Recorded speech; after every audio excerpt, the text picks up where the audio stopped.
Welcome to the Software People Stories. I'm Shiv. I'm Chitra, And I'm Gayatri. We bring you interesting, untold stories of people. associated with the creation Or consumption of software-based solutions. You'll hear stories of what worked. and sometimes what didn't, You will also hear very personal experiences. and insights that would trigger your thoughts. And inspire you to do even greater things.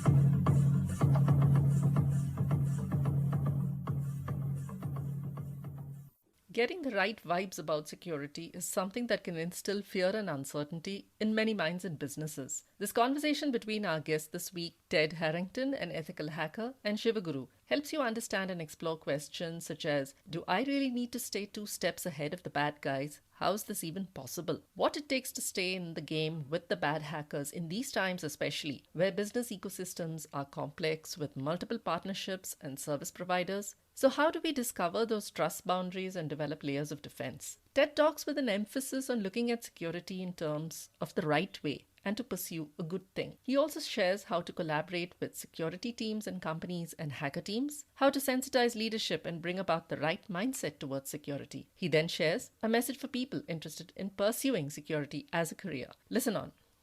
Hi, Ted. Welcome to the Software People Stories. Thanks for having me. Yeah, so finally we were able to find some common time to talk. We usually begin our conversations with the guest introducing oneself. So if we can start with your origin story, how did you get into IT and more particularly the kind of things that you do now? How has your trajectory been? Great. Yeah. Well, thanks again for having me. Thanks everyone for tuning in for this episode. So my name's Ted Harrington, and I am in the fortunate position that I get to lead a group of ethical hackers. And we have this consulting company called ISE, Independent Security Evaluators. And, we get to help some of the most foremost tech companies in the world solve their security challenges. We're the good guy hackers. So people reach out to us and ask them to hack their stuff. And as a result of all the different pieces of security research we published over the years, we've hacked everything from cars to medical devices to phones and password managers. And happy to tell all kinds of stories about those if we want. As a result, I, a couple of years ago, realized that there were a lot of problems that it seemed like everybody had. Everybody seemed to have the same problems. I kept having the same conversations over and over again. And ultimately, I decided that I needed to write a book to help everybody who could get their hands on the book solve those problems. So I wrote a book called Hackable: How to Do Application Security Right. And it basically identifies the very rampant misconceptions that hold many companies back in terms of how to secure software systems and what they should replace them with instead. So that's my whole worldview. Everything that we would talk about here is kind of coming from that viewpoint of ethical hacking, which is the corner of the security world I come from. And then, of course, being an entrepreneur in that space, doing these things. So that's sort of the quick glimpse, I guess, into me. That's good. So what got you interested in this space? Yeah, so my career journey, as I sort of look back to, I guess, everyone's career starts at the beginning of their life, I suppose. But when I think about my moment in college, when I had kind of figured out what it was I really wanted to do, I knew that I wanted to start companies. I'm just really stimulated by the idea of creating something that didn't exist before. And so I started a company while I was in college. I went to school in Washington, D.C., and it was a really enjoyable experience. And I learned a lot, and it was very formative for me. But I ultimately learned that it wasn't really what I wanted to do. And the business that I created was serving consumers. And that was a first really important lesson for me. Like, I didn't really like the idea of a business serving consumers because I felt like consumers, myself included, we're all humans. I feel like we can be really irrational in the decisions that we make. And I realized, well, I want to do something that serves businesses, because even though businesses are highly illogical, at least you can anticipate where the lack of logic will lie. And so I wound up deciding to join a company that, even though I never wanted to work for anybody else, I decided to join a company that the CEO and founder of that company, all he wanted to do was mentor somebody. He didn't want to be involved in the day-to-day operations anymore. And so, of course, I saw that opportunity, jumped at it. And I did that for about 5 or 6 years. And it set me up to become the CEO of a tech company that was focused in water. And I quickly realized that that probably wasn't for me either. And then that was the moment when sort of all these things that I'd learned over these different years sort of came to a head when I got introduced to the guy who would go on to become, who's now my business partner and has been my business partner for almost a decade. And the first time we met, I remember it so vividly. I was living in Southern California and he was living just outside of Washington, D.C. And I didn't have time to like make the proper journey. I mean, that's a 6-hour flight cross country. So it was, I took the first flight out Saturday morning, get there by Saturday evening. He and I went out to dinner, and by maybe like 4 a.m. the next day, we'd been hanging out for like 12 hours. And we realized, let's do this. It was like instantly we clicked as business partners.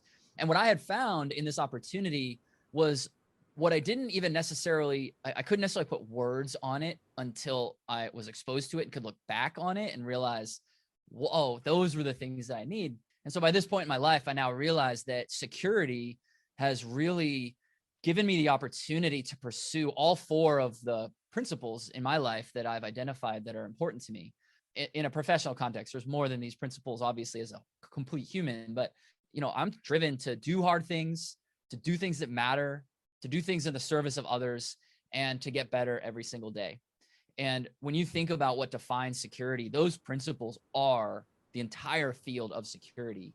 And so once I identified that, met this guy who's just a, wonderful human being, wonderful business person, it was like, I'm in, I'm home. I have been looking for this, since I first started that company back in college. And so that's kind of how I got into it. And it's a little atypical, I think, for security professionals, because most security professionals feel like, well, you have to have been hacking something since you're 4 years old. And that wasn't me. Yeah, that's very interesting. So typically your business plan was on a napkin, as they say? Yeah. The business plan is kind of a funny one because I don't even know if it's written on a napkin. The business even started with just research, right? It was the first piece of research that our company did was hack a car. And when the news was published about hacking that car, it was pretty widely covered. And the result was that companies came calling and they said, well, you guys know how to hack things.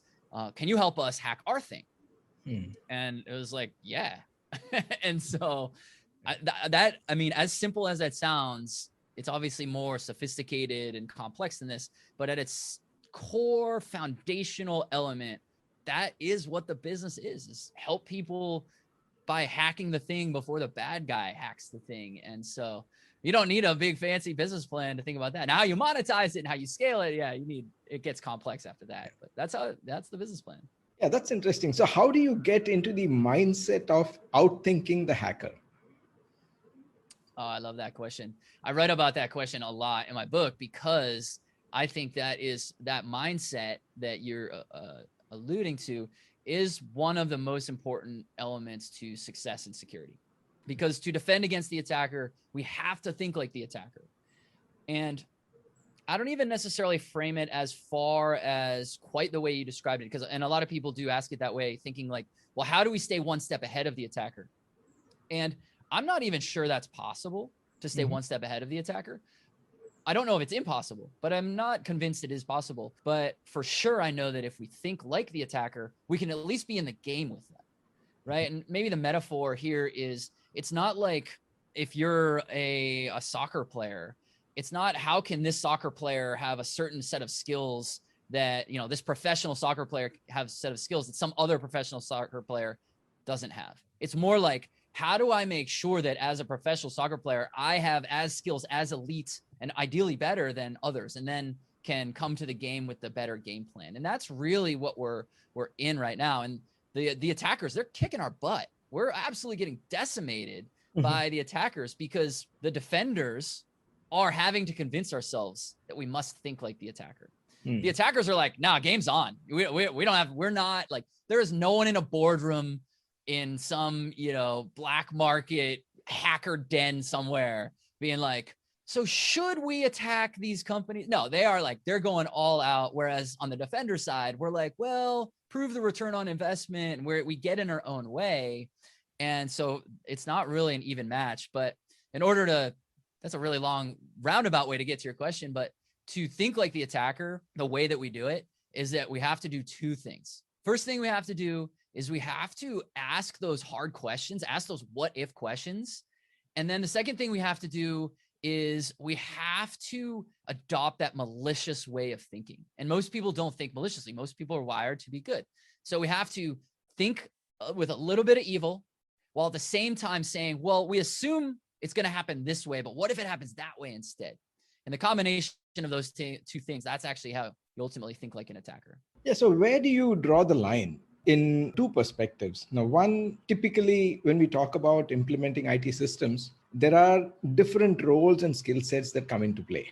Particularly when you said hacking cars or devices, there is also the hardware part, and then there is the software. There are these architects and the user experience people, the developers, testers, and so on. So who should be thinking about securing their solutions, and how would they all work together? Everybody. the cheeky answer is everybody should be thinking about it. Okay. And I'm not the only person to, roll that out, but I recognize that that's maybe hard to implement because it actually isn't everybody's job. It's sort of like saying, growing revenue is everybody's job. And ultimately, yeah, growing the company is everybody's job, but it's more the salespeople's job, right? Mm-hmm. So whose job is it to actually ensure and improve the security of a system? So one of the things that I advocate for very, very strongly is that you actually need both internal resources and external partners.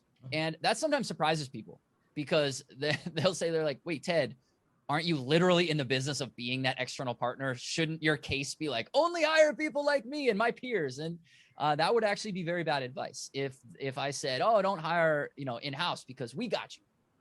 Because what happens when you have both internal teams and you have external teams, they magnify each other's impact and they play different roles.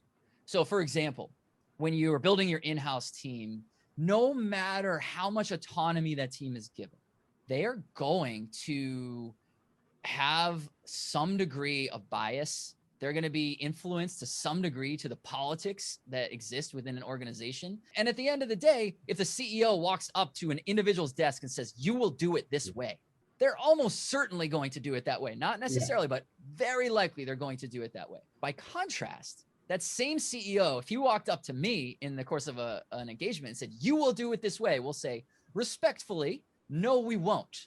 Mm-hmm. Because that's why a company wants an outside organization, because they want that independence, but they also want the sort of specialized skill sets that they bring. They want the fact that they're kind of on demand. They want the fact that the second you sign a contract, you have access to all of them. But then you want internal resources so that they can, even though to an extent they're subject to the bias and whims within an organization, they know how to navigate it.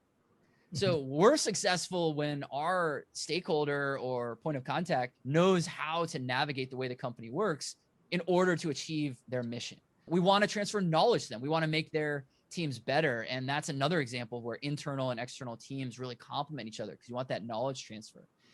So ultimately, whose responsibility is it? Is the combination of those two teams, the internal resources combined with your external resources. And then the one other element is the element I didn't mention yet, but is the linchpin to this whole thing is the leadership, because security is not a technical issue. It's a leadership issue. The leadership doesn't understand why security matters. If they don't understand how to measure it, if they don't understand how it actually can deliver benefit to the business as opposed to avoid a bad thing. Those are two really different ways of thinking about it, pursuing a good thing versus avoiding a bad thing. If they don't understand those things, they don't have the right mindset, they will never succeed at security. It doesn't matter how smart of people you hire, it doesn't matter how many products you buy, it will never, ever, ever succeed. So it really starts with leadership, and make no doubt about it, as technical, scientific, and complex as security is a leadership issue more than a technical issue.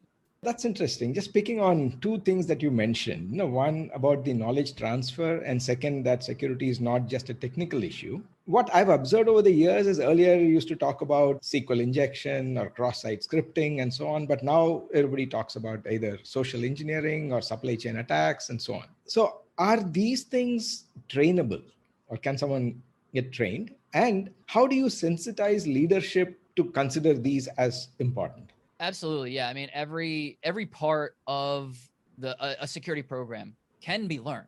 And I mean, look at the story I just told you about myself, right? I wasn't in security a decade ago, and now here I am, and I wrote a #1 best-selling book on the topic. Like, if I can learn it, other people can learn it, right? It's not like you're born with some mystical power. It's just a matter of, can you go learn the concepts and figure out how to apply them? So as far as how do we get leadership to understand it as the leadership problem, well, some of the key factors to that, fortunately, are already happening. Now, they're happening really slowly, but they're happening. So one of the first areas of where this would really manifest in a positive way, even though this is a negative thing that I'm introducing, but is when we see the way that the aftermath that happens in a security breach and how the CEO tends to be held accountable. So if you go all the way back to something like that major breach that Target had in 2003, top levels of leadership all lost their jobs. When Sony had their big breach, similar thing. Now, one of the ugly things that's happening right now is a lot of companies are hiring chief information security officers purely to be the fall guy. That's like their pure role. You can see it in the job description. You can see it in the compensation. But I think that eventually will shake itself out, and the market will be like, no. CEO, this is still an executive problem. But definitely seeing that these incidents aren't some isolated, it had to do with computers. It has nothing to do with me as a leader. That very much is a leadership problem. Certainly seeing that the way that the marketplace reacts adversely to security incidents. But I'm an aspirational person. I'm an optimist. I'm a more positive thinker. And so the way I like to look at how do we do this is, rather than focusing on, well, here's all this bad stuff that can happen, and let's do our best to help leaders not suffer those bad things. Instead, what I like to say is, well, what are the good things that we can get? And I think there's many of them. So one, for example, is pretty much any company that has any sort of culture, ethos, or mission to it has articulated their core values in some way. Now, maybe they haven't literally written them out, although most companies have, but they at least have something that they believe in. And it's usually what the CEO or the founding team believes in, and then it becomes sort of the mantra of the company. And usually, now every company has their different ethos, but usually they're centered around things like, oh, we believe in the customer experience, or we believe in quality, or we believe in excellence, or we believe in integrity, or whatever their things are. They're all usually good things, right, that they want to pursue. Well, security is a fantastic way to manifest those qualities and those values. Because if you care about the customer experience, protecting customer data is an amazing way to demonstrate that. If you care about quality and you care about excellence, well, showing that you go above and beyond in trying to defend against a faceless set of enemies in a way that is oftentimes hard to measure return on investment, that's an amazing way to demonstrate that. But then when it comes down to brass tacks, to actual dollars and cents, and how do you measure it, I think this is where the most exciting and most powerful part comes from, which is that most people think about security as if we suffer an incident, it's going to cost us this much money, and we think that incident is this many percentage points likely to happen, so we should multiply those two together, and that's how much money we should invest in security, because it's a risk we're willing to take.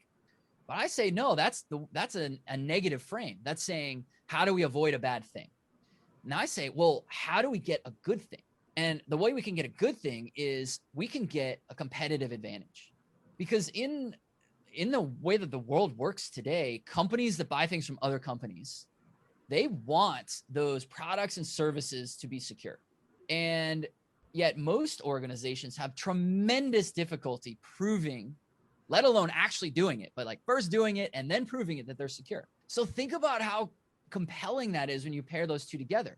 The buyer wants a thing that most people can't provide. So if you can provide it, that's an enormous competitive advantage. It enables companies to differentiate from the competition. It enables them to close more sales faster, sometimes bigger sales. And I think that's so incredibly powerful. And the pioneers that I see in tech, they're thinking that way. But the masses are not yet thinking that way. And when you're seeing the pioneers think a way that the masses don't think yet, that's where things are going. And that to me is really exciting. You also see the trend. On one hand, there are these closed ecosystems where whoever is the provider pretty much offers everything. But increasingly, it is more about leveraging the ecosystem where it's not just one player who's going to give you whatever services or solutions you want. So how does security come into play when there are different players who probably operate at their own priorities and cadences? So you're asking if one company has to hire multiple different companies to provide different services that that company needs. That's what you're asking about? Yes, and also while providing, today, you have these different components being used as plug and play. I'm not probably going to write a mapping interface. Probably I'll use Apple or Google. And I don't know what Apple or Google's plans are. And suddenly, if they decide to do something, then it probably impacts me and the services that I offer to my customers. Similarly, the whole supply chain, which comes together, how can all of them play together to at least maintain the trust from the customers? Yeah, I totally agree. That's a very, very significant problem. The supply chain within the ecosystem. Absolutely. So first thing that we have to realize is that the condition exists. Right? There's like it's just not a viable scenario that you're going to be able to do anything that has all been created by any one company. And so what that means, once we understand and accept that there is that condition, now we can start realizing, where do the trust boundaries lie? So there are wherever, there's going to be that interaction or integration between organizations, there's probably a trust boundary there. And what we want to think about are things like, on one hand, zero trust, which is of course a model that helps us trust nothing until it's been proven to be trustworthy. And on the other hand, we want to think about things like defense in depth. Defense in depth helps us minimize the likelihood of a security incident by adding all these layers of defense, and then minimizes the impact in the event that an attacker is in fact successful. So when we combine these different ideas, now we're able to look at sort of this ecosystem of all these integrations, and it helps us think differently about how we think about our permissions models and our authorization models and so on and so forth. And so this is a really long way of saying, maybe I can describe it like in a metaphor. I think metaphors are a great way to help us conceptualize these really complex topics. So we're all living in this pandemic right now. And, hopefully the end is around the corner. Hopefully in certain parts of the world, it seems like it's arriving, but certainly not everywhere. And if we think about the idea of zero trust is essentially wherever you're going to be around other people. You're walking into a grocery store, or you're walking into a place of worship, or just walking down the street. And if you assume that every other person that you're about to interact with actively right now is infected with COVID, that makes you think a little bit differently about how you're going to interact with them. Now, you still might have to interact with them, and that might be unavoidable, just like this whole ecosystem problem. But it helps you think differently about how you're going to do that. So that's sort of what zero trust is like. And then defense in depth is a way that we can help think about, how do we deal with that problem? And so defense in depth, as I mentioned, is sort of adding layers of defense. And the idea is the combination of those layers is what helps address the problem. So for example, again, using our COVID metaphor, we don't just wash our hands. We don't just wear masks. We don't just socially distance. We don't just try to keep our gatherings to a small size. We do all of those things. And it's a combination of them that makes it effective. So this is, if we summarize all this together to your question about the ecosystem, we have to realize that, yes, legitimately threats come from the integration of all these different parties. And then how we deal with addressing that risk is a matter of how we think about trust, how we think about defense in depth.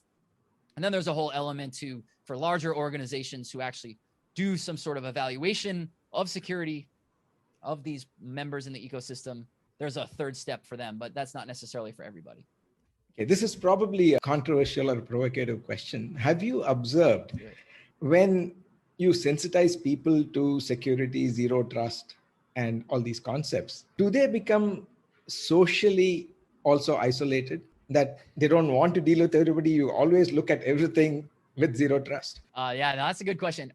I have not seen that be the reaction in terms of, once people have applied this sort of zero trust, or we can go back to the idea of thinking like an attacker, thinking like a hacker, it definitely changes the way you see the world.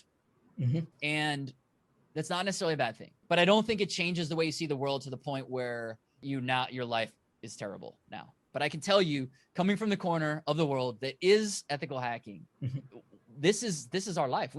every single thing in life we look at and we're like, how could I break that? How would I break that? How would someone else break this? And my friends and my family, when they're out with me, they're like, can you just turn it off for a second? Like, let's have a nice relaxed thing. I'm like, but hold on. But that doesn't mean that I can't go have a good social time with people, or that I'm constantly living in a state of fear. In fact, maybe it does the opposite, because you become desensitized to it a little bit, and you know that all this stuff's happening, and it becomes maybe a little less shocking when you hear about it. But I think there's actually more positive than negative that comes out of that. So like, for example, because now just the way I look at my life, at all aspects of my life, I see systems, and I see the way systems work, and I can't help it. I cannot help but looking at the way a system works and say, how could I make it do something different? Like, I don't really wait in line too much anymore. I mean, there's lines I'll wait in if I have to, but most people, when they see a line, they'll queue up, right? They'll be like, oh, I guess it's the line into the thing. And I'll see the line and I'll be like, well, I'm not going to wait in that. So how do I get in, or easier, earlier, faster, or whatever? And that's fun for me, and I don't have to wait in line as much. So I think that's a silver lining for sure. That's really interesting. The related point here is, as you build these systems, is your work primarily about securing, or is it also covering incident responses? Well, our work is all about prevention. Okay. I don't really do a whole lot with incident response, but so there's sort of the three domains. There's more than this, but there's sort of three ways to think about security. There's preventing things from happening, detecting that things have happened, and then responding once something has happened. And my corner of the world is prevention. There are times we're pulled into incident response because we're so intimately familiar with a system and our customer asks us to, but you have to really build a business completely differently to be effective at incident response than at the ethical hacking side. They're really different models. They require different types of people. The service delivery models are really different. So yeah, we're more on the prevention side. So for prevention, this also kind of segues into your book, where I'm assuming that the book is a collection of your experience over time, and you've tried to put that all in a model in a way that somebody else can also learn from. But is it possible at all to have a knowledge base of these things with so many things changing? And how would one get introduced to this? I'm sure your book will help there. But what does one do after reading the book? Yeah. So there's a question within your question, which is essentially, how do you write a book about technology that stays relevant given that technology changes really fast? And so what I intentionally did was I did not want to write the book that was here's the how-to guide on how to write this tool, the 2019 edition, or whatever. I didn't think that was I didn't want to solve that problem. The problem I wanted to solve was, how does an organization who is actively trying to change their corner of the world, right? They're using technology to solve a problem, and they realize that security is an important part of that. But when they go try to solve their security problems, the information they're getting tends to be really wrong. That was one of the things that I observed. And that was the real lightning bolt that motivated me to write this book. Because I was like, that's terrible. A company sees they have a security challenge, they try to go solve it, and information that gets wrong, like, I can't stand here and let that happen anymore. So that was the problem that I wanted to solve. I wanted to say, how can someone who's building a software system and security is important to them, how can I make sure they get it done right? And so to do that, so much of the book is about, and I say that as so much of the book, but really so much of how to solve the problem. It's, whether I wrote it in the book or not, the reality was the same. It's about, how do we approach things and how do we do them in a programmatic way, more so than what is the button that I should click first on this interface.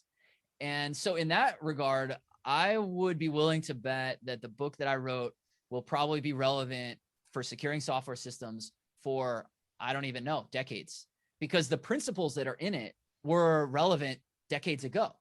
Mm-hmm. Just people don't know how to think about them. And so I'm packaging them in a way that hopefully helps people think about them differently. So to answer the part of your question that was, where does someone get the foundation and what do they do next? I wrote this book for more, I originally was writing it for like CTO and equivalent, people who their butt was on the line in terms of building this secure solution. But as I published it, what I realized was this serves way more than them. This serves security professionals, this serves software developers. So I think really anybody trying to get their head around how to use secure a software system, this would be a great foundation. And then what someone would do next, once they've read the book and they say, okay, now I understand the approach, I understand how to think about it, I understand all the pieces, I understand how I should contextualize this in the context of a business. And then they have whatever their next discrete problem is. And they say, okay, well, right now we're struggling with penetration testing. Well, that's where they might reach out to me or somebody else who's in that field and help guide them on their particular challenge, point them to other books, or just, advise them one-on-one, or go take them through a security assessment, whatever. So that's really, I think, what the progression would ultimately be for somebody. That's good. You answered my next question, primarily in terms of who the target audience was. A related thing is, once you understand these concepts, how would you suggest that it is balanced with some pragmatism? Because this is triggered by some of my experience recently. Now, my bank used to have a fairly secure way of logging in and also any transactions. So there was an app that would generate a password, and then every time it is dynamic, you had to do that. But most recently, they also wanted to introduce this two-factor authentication, and every time I log in, I also get a one-time password. Now, yeah, probably it makes it more secure, but from a user experience or a usability perspective, I do find that an additional barrier. If I'm using a trusted device, if I'm using, hopefully, trusted passwords and things that are hard to crack and so on, I was quite comfortable with that. When these additional layers are introduced, there is a certain hesitation or probably irritation on the part of the users. So how does one build in security that is unobtrusive? That's the classic question that there are so many smart minds studying to try to solve for. And the short answer is, what we need to do is the simplest security is going to be the security that integrates into what the user already is doing. So, and that's a bit of an aspiration and probably unachievable in a lot of ways, but it's not impossible. And we can see so many amazing advancements. And first of all, we should of course note that multi-factor authentication is one of the most important evolutions in security in the last decade or a couple decades, because it has fundamentally, exponentially improved the security of systems where it's implemented. I mean, it's not like this is kind of a little annoying and we get a little bit of a benefit. It's like we get a ton of benefit for a little bit of annoyance. But the people who have really figured out how do we win with something like multi-factor authentication are the people who we can trace it back to, fingerprint ID integrated right into the home button. When the iPhone came out and it first had the thumbprint ID on the button that you already push to open the phone, that is an amazing example of improving security without interrupting the user experience, because you're already doing it. You're already using that thumb to already push that button. And, biometrics, of course, have a problem with them. You only have that one right thumb. So if that somehow gets compromised, like, okay, we can't really change your thumbprint. But nevertheless, the data is kind of nuts when you look at it, of people who didn't use passcodes on their phones before that. And now it's almost everybody uses passcodes. And it's even easier now with Face ID, where you just look at the thing and it unlocks. I mean, talk about innovation. That's incredible. And so I use those as examples of where those are examples of the aspiration. We can say it's possible. We can make things more secure while making it just as the same level of friction, or maybe less friction. And so the fact that those examples exist are the things that should signal to us that, hey, we should have hope. We can get there. Even though it is hard, we shouldn't give up and say that it's either usability or it's security. We can actually have both. And at the same time, I think as users, we need to accept that, hey, maybe we have to change our behaviors a little bit. And all we have to do to realize that the grumpiness that many of us might feel about additional security steps is just look at a child. Mm-hmm. My niece, I was visiting with her a few months ago. She's 5, and she's like, "Uncle Teddy, I wanna show you this thing I'm doing in my class." So she pulls out her iPad, fires up her password, gets the notification, fires up the multi-factor authentication, and did this 5-year-old did this dual step, and at no point was she like, "Oh, isn't this annoying?" It was just she just did it. It was just second nature. And so as we continue to evolve these techniques, people who are more native to them will have no problem with it. And there's gonna be things where as we get older, we're like, oh, now I gotta like think a thing so that the chip in my brain does it. Like, we're not gonna like that, but the younger generations won't have a problem with it. Yeah, I think we are pretty much getting near to our time. I usually like to ask one question for all our guests, which is more like a career advice.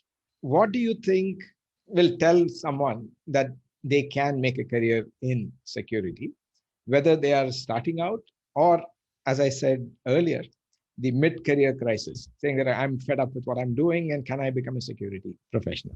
Mm-hmm. Well, there's a few ways that I'd answer the question, but anyone who's interested in it and has the baseline requirements, curiosity, aptitude, you're a lifelong learner, those types of things, there's a home for you in security. And don't let, there's this weird thing that happens in security that's so dumb, where on one hand, we're always lamenting that there's this huge shortage of professionals in security, but then the requirements that we make for entering any of these jobs are ridiculously astronomical. Like all the time, entry-level security jobs require a master's degree. It's like, that's not entry level. Let's pump the brakes here. But my advice to somebody who wants to enter or wants to pivot and is wondering, is this the right place for me? These are the conditions that exist here. So my advice to you would be to ask yourself if these are the types of conditions that you want to be surrounded by. I certainly did, and that's why I've made this my career.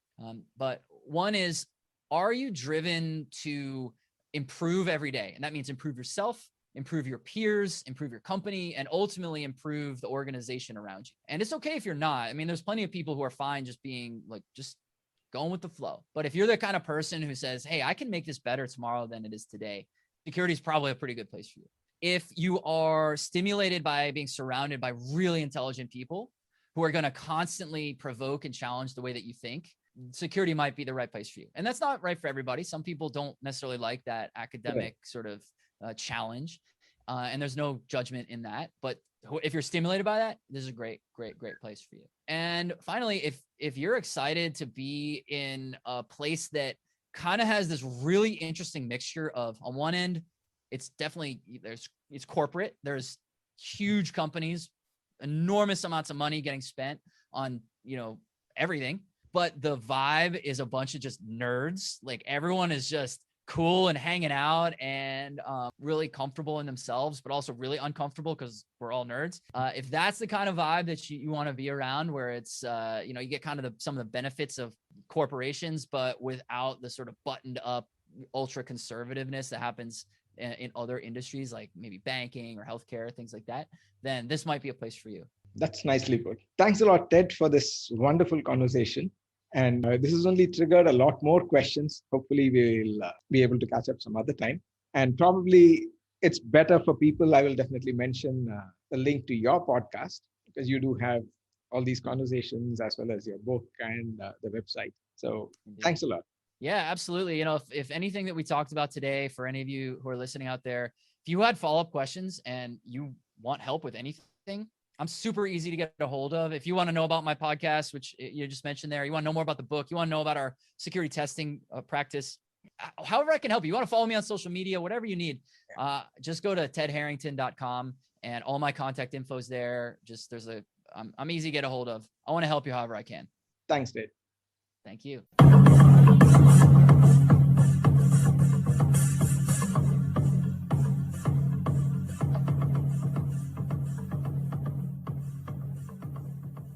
We thank Siddharth for the music and Anita for promoting the Software People stories. If you like this episode, Please subscribe on your favorite podcast client. And spread the word in your network.